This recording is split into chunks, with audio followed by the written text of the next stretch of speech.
Espírito de Deus toma a boca do mensageiro, a palavra produz o resultado para o qual foi mandada.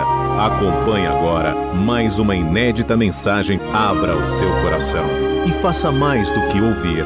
Tome posse, pois essa palavra é para você.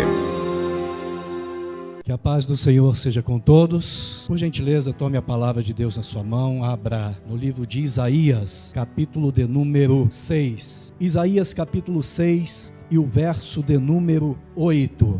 Eu vou ler na minha versão, que é um pouquinho diferente da dos irmãos, é uma versão mais atualizada, pois nós repetiremos na versão dos irmãos. Na minha diz assim: Então ouvi o Senhor perguntar: quem enviarei como mensageiro a este povo? Quem irá por nós? E eu respondi: aqui estou, envia-me a mim. Na versão dos irmãos, agora todos, vamos lá?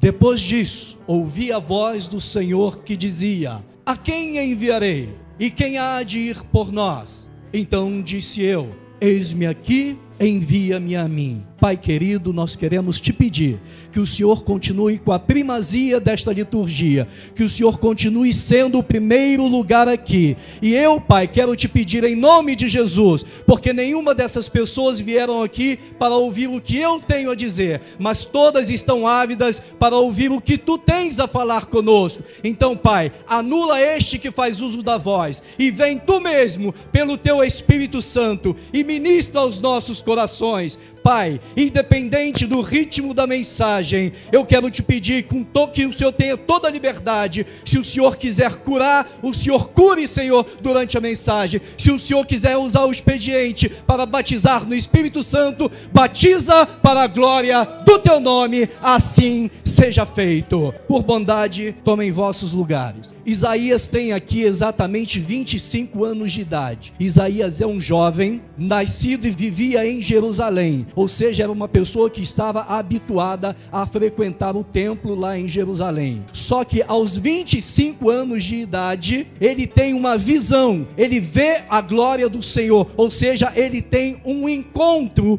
com Deus. 25 anos depois de frequentar o templo. Eu não sei já de antemão quanto tempo você tem de congregação. Eu não sei quanto tempo você tem de crente. Eu não sei quanto tempo você tem de assembleiano. Mas pode ser que hoje você tenha a oportunidade de ter verdadeiramente um encontro com Deus. Quando Isaías teve essa visão, ele viu a glória de Deus e viu o Senhor assentado sobre um alto e sublime trono. E viu seres celestiais voando ao redor do trono com 6 asas e adorando a Deus, dizendo: Santo, Santo, Santo é o Senhor dos exércitos. E esta visão, que não foi um delírio de Isaías, não foi uma ilusão que Isaías teve naquele momento, foi algo real. E esta mesma visão foi confirmada cerca de 800 anos depois por João, lá no Apocalipse, e ele registra isso no capítulo 4 do livro de Apocalipse. João teve a mesma visão, viu a glória de Deus, viu os seres celestiais com 6 asas ao redor do trono do Senhor, dizendo: Santo, Santo, Santo é o Senhor dos exércitos. E aqui nós já podemos inferir uma grande verdade. O que Isaías viu não foi um delírio. O trono de Deus é real, é verdadeiro. A glória de Deus é verdadeira. O céu é verdadeiro. A promessa é verdadeira. E que nós vamos para lá com Ele também é uma verdade. Mas quando Isaías teve aquela visão, quando ele viu a glória de Deus, ele não sapateou no reteté.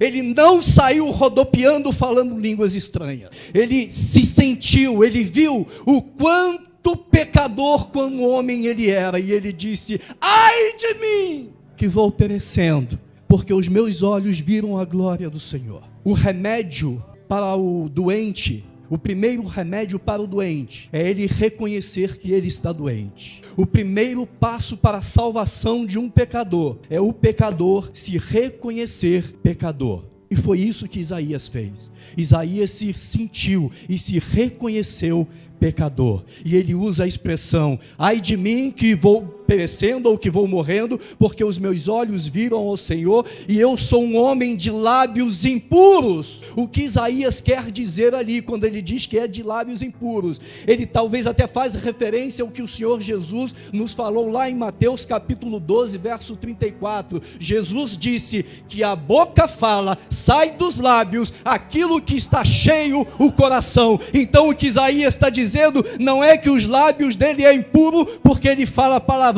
Não, ele está dizendo que os lábios dele é impuro porque o coração humano dele é impuro, e a impureza humana dele, do coração, sai pela boca dele, se reconhecendo pecador. Jó, capítulo 42, versos 5 e 6, Jó também diz uma coisa muito semelhante. Quando Jó tem a visão de Deus, diz lá: de fato, os meus ouvidos já tinham até ouvido a teu respeito, contudo, agora os meus olhos te contemplam. Por esta razão, eu não sapateio no reteté, eu não saio rodopiando falando em línguas, mas eu me menosprezo a mim mesmo e me arrependo sinceramente no pó e na cinza. Ezequiel também, quando viu a glória de Deus, capítulo 1, verso 28, parte C, Ezequiel diz: era assim todo o esplendor ao seu redor. Esta, pois, era a aparência da glória do Senhor. Quando contemplei tudo isso, prostrei-me, caí com meu rosto no pó. E aí, quando eu caí com meu rosto no pó, porque eu reconheci que era pecador, então eu ouvi a voz me chamar. Lucas capítulo 5, verso 8, Pedro, vendo e identificando a divindade em Jesus, porque nós pregamos que Jesus é Deus. Pedro, quando viu Jesus nessa situação, diz lá Lucas capítulo 5, verso 8, vendo Simão Pedro a Jesus, prostrou-se aos pés dele, dizendo: retira-te de mim, Senhor, porque eu sou um homem pecador. João, no Apocalipse, capítulo 1, verso 7, quando João vê o Senhor Jesus já glorificado, João também na glória, João também não sapateia no reteté, não sai rodopiando em línguas. João diz que ao ver o Senhor em glória, ele caiu como morto, desmaiado. Precisamos, para receber a salvação, primeiro precisamos nos reconhecer pecadores. E aí, quando Isaías se reconhece pecador, a partir do momento que ele se reconhece pecador, aí então ele ouve uma conversa celestial. O que ele ouve não era uma voz, não era o Senhor falando com Isaías. Isaías não estava participando desta conversa. O que Isaías ouviu foi uma conversa da cúpula lá da celestial. Era a Trindade conversando entre si, e Isaías ouviu: a quem enviarei? Quem há de ir por nós? E aí Isaías se intromete na conversa e diz: eis-me aqui, envia-me a mim. E aí tem crente, pastor, tem crente que diz: eu só faço se Deus falar comigo. Pastor, eu só vou, o senhor está dizendo, mas eu só vou se Deus falar comigo. Deus não falou com Isaías. Deus estava conversando na Trindade: a quem enviarei? E Isaías se intromete e diz: eis-me aqui, envia-me a mim. Se dispõe, se predispõe. Mas o que Isaías não sabia até esse momento era ser enviado para quê, para onde e para fazer o quê. Até esse momento Isaías não sabia. E talvez não está no texto, mas eu posso imaginar a surpresa de Isaías ao saber que ele estava sendo comissionado para ser um profeta do juízo, proferir juízo e castigo sobre uma geração corrompida e perversa. Deus estava irado, Deus estava aborrecido com uma geração corrompida e perversa. Talvez se Isaías soubesse de antemão disso, nem se escalaria. Talvez pregar prosperidade seria mais fácil, mas Isaías já tinha aceitado o desafio e Isaías foi.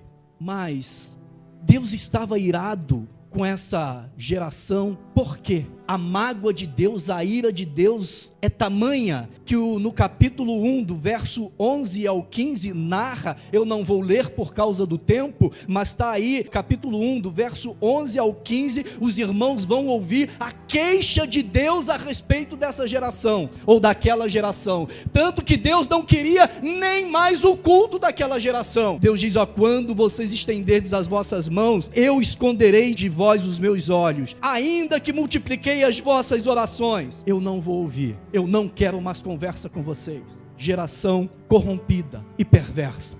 Mas por quê? O que fez essa geração se corromper? O que fez essa geração se tornar perversa? Isaías, nesse texto que nós lemos, o verso 1, Isaías nos dá uma dica primorosa.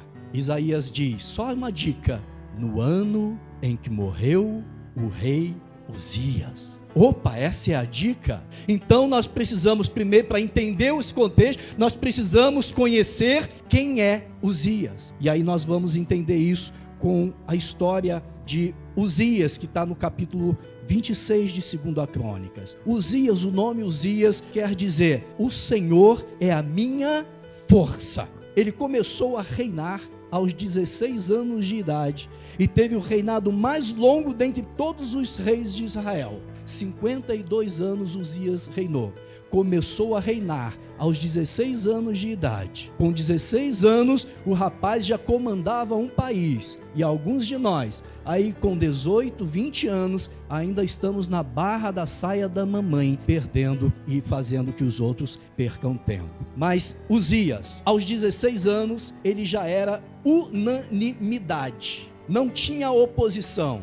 O verso 1 aí do capítulo diz assim, então todo o povo tomou Uzias, que tinha 16 anos, e o fez rei em seu lugar. Não tinha oposição para Uzias, ele era unanimidade. Uma das primeiras atitudes de Uzias como rei, está aí no verso 2, ele edificou Elote. Elote era um porto na região do Golfo Arábico, no Mar Vermelho, que Israel já tinha perdido há cerca de 80 anos atrás. E quando Uzias edifica esse porto, Uzias faz então com que Israel agora, ou Judá propriamente dito, tenha agora um comércio exterior bastante forte. Então a balança comercial de Israel, vai lá para cima, e Israel prospera e enriquece muito. Um rapaz com 16 anos de idade, talvez agora 17, já com essa visão, tem a unanimidade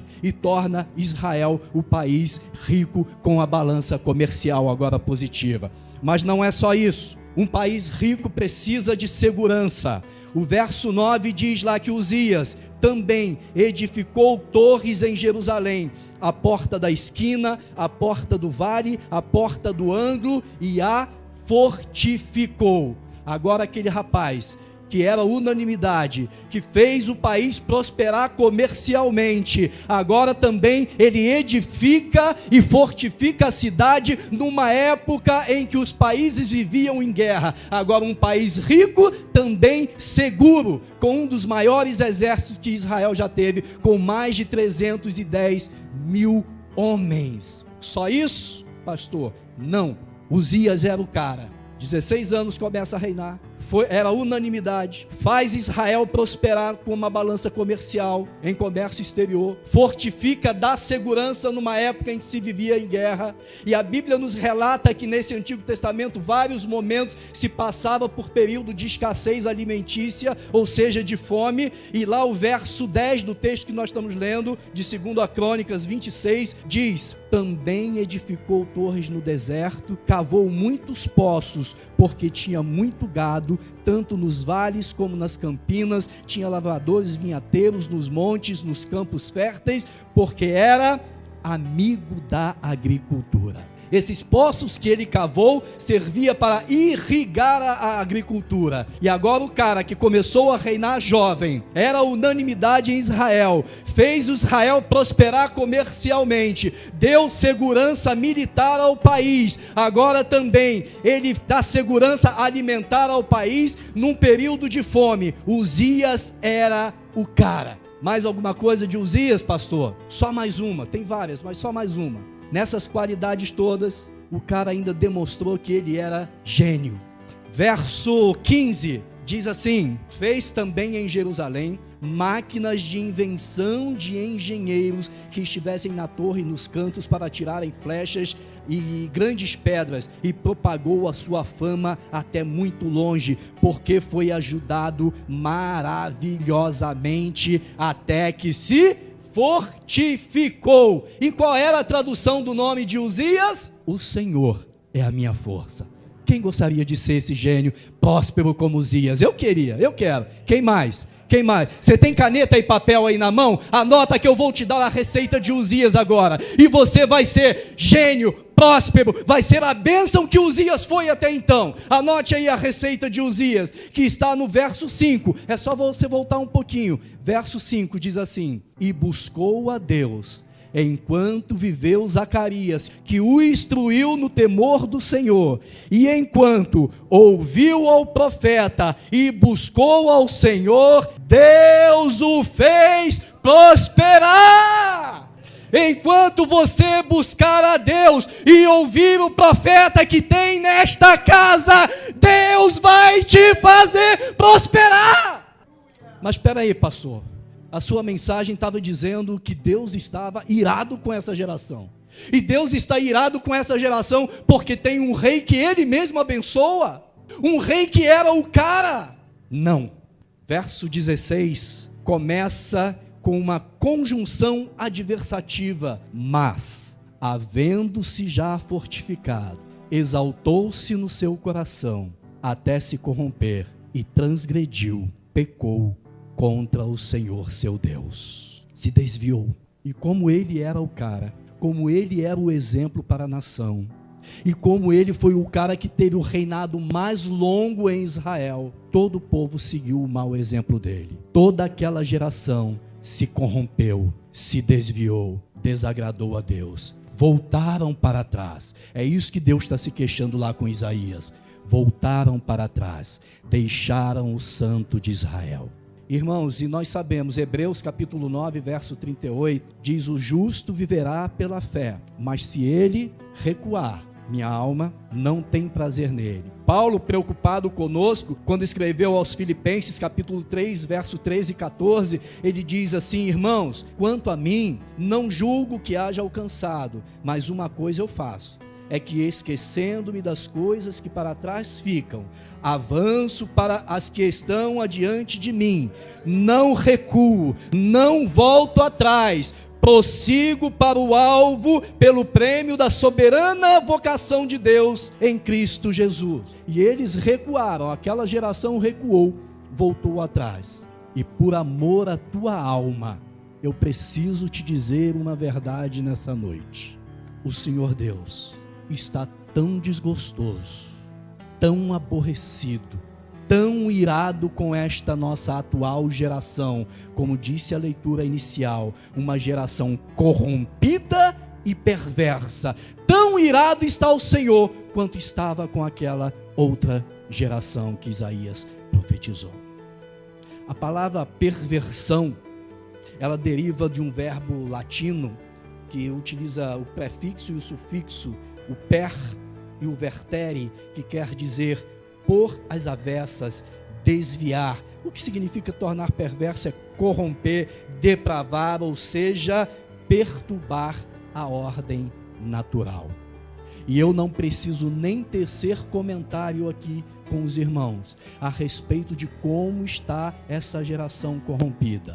Basta que nós abramos os noticiários, basta que nós entremos em qualquer rede social, ou então demos uma volta mesmo aí pela rua, e a gente vê o quanto esta geração está corrompida. E Deus está irado. Paulo, preocupado conosco, quando escreveu aos Filipenses capítulo 2, verso 15, para que sejais irrepreensíveis e sinceros, filhos de Deus inculpáveis, no meio de uma geração corrompida e perversa, entre a qual nós, crentes, resplandeceremos como astros no mundo. Pedro, na sua primeira pregação, Atos dos Apóstolos, capítulo 2, verso 40, ele dizendo aos judeus, ele diz: e com muitas outras palavras, isso testificava e os exortava, dizendo: salvai-vos desta geração perversa. Aquela conversa que Isaías ouviu, a conversa da cúpula divina, da tríade celestial conversando entre si, se repete, ecoa. E olhando as gerações futuras, e as atuais no caso, corrompidas e perversa, a cúpula de novo reunida, conversando, diz: a quem enviarei? Quem há de ir por nós? Só que dessa vez não tem Isaías, dessa vez não tem Ezequias, dessa vez não tem João Batista, dessa vez não tem nenhum ser humano que possa resolver essa situação. E aí, na conversa da cúpula, eles resolvem, e Deus envia o seu próprio Filho. João capítulo 3, versos 16 e 17 diz: porque Deus amou o mundo. É o mundo, não é a igreja, é esta geração corrompida e perversa, é a eles que Deus amou, e Deus amou este mundo de tal maneira, que deu o seu Filho unigênito, para que todo aquele que nele crê, não pereça, mas tenha a vida eterna. E o verso 17 diz: porque Deus enviou o seu Filho ao mundo, não para que condenasse o mundo, mas para que o mundo fosse salvo por ele. Agora nós temos um privilégio de termos como enviado, como mensageiro, o próprio Deus encarnado. Ainda em Filipenses capítulo 2, versos 5 a 8, Paulo diz: de sorte que ainda haja em vós o mesmo sentimento que houve em Cristo Jesus,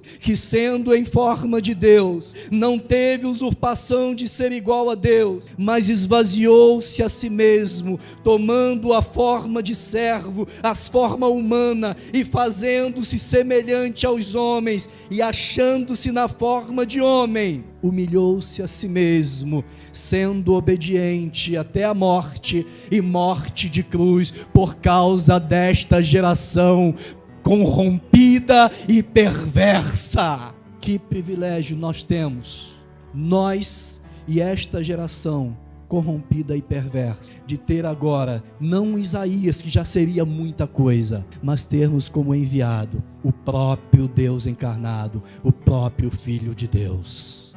E eu encerro em Romanos capítulo 3, dos versos 23 ao 26, que diz: porque todos, encerrou a todos, a mim, a você e a todos dessa geração perversa, todos pecaram, destituídos estão da glória de Deus, sendo justificados gratuitamente pela graça, mediante a redenção que há em Cristo Jesus, o qual Deus o propôs propiciação pela fé no sangue, para demonstração da sua justiça, por ele na sua paciência, deixando de lado os delitos de outrora cometido por essa geração corrompida e perversa, para demonstração da sua justiça neste tempo presente, para que ele seja justo e também justificador daquele que tem fé